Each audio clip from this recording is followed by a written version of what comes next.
Bangladesh Pakistan one day match উপভোগ করতে home of ক্রিকেটের প্রধানমন্ত্রী তারেক রহমান কন্যা জাইমা রহমান স্টেডিয়ামের প্রবেশ মুখেই তাকে ফুল দিয়ে অভ্যর্থনা জানান যুব ও ক্রীড়া প্রতিমন্ত্রী আমিনুল হক এবং বিসিবির cricket operations chairman Nazmul Abedin Fahim. কিছুক্ষণ সেখানে কুশল বিনিময় শেষে জাইমা ভেতরে প্রবেশ করেন। রাজনৈতিক আবহের বাইরে তার এই উপস্থিতি মূলত জিয়া পরিবারের দীর্ঘদিনের ক্রীড়া অনুরাগেরই এক বহিঃপ্রকাশ।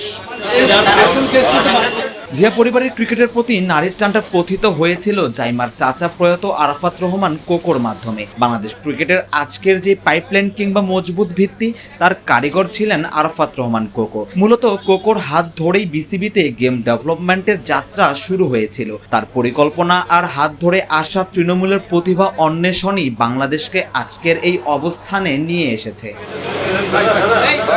প্রধানমন্ত্রী তারেক রহমান নিজেও ক্রীড়াঙ্গনের খোঁজ খবর রাখেন নিয়মিত। বাবার সেই অনুরাগ আর চাচার সাংগঠনিক দক্ষতার যে রক্ত জাইমা শরীরে, আজ শেরে বাংলায় এসে যেন সেটাই প্রমাণ করলেন জাইমা যেন পারিবারিক লিগেসিটাই ধরে রেখেছেন। ক্রিকেট অন্তপ্রাণ এই পরিবারের তৃতীয় প্রজন্মের উপস্থিতি মিরপুর পাড়ায় যোগ করেছে ভিন্ন মাত্রা।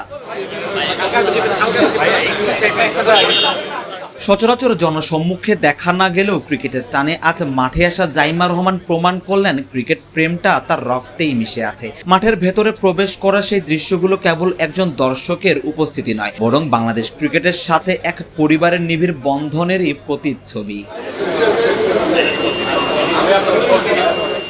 সারওয়ার সেতু, ক্রিকেট 97।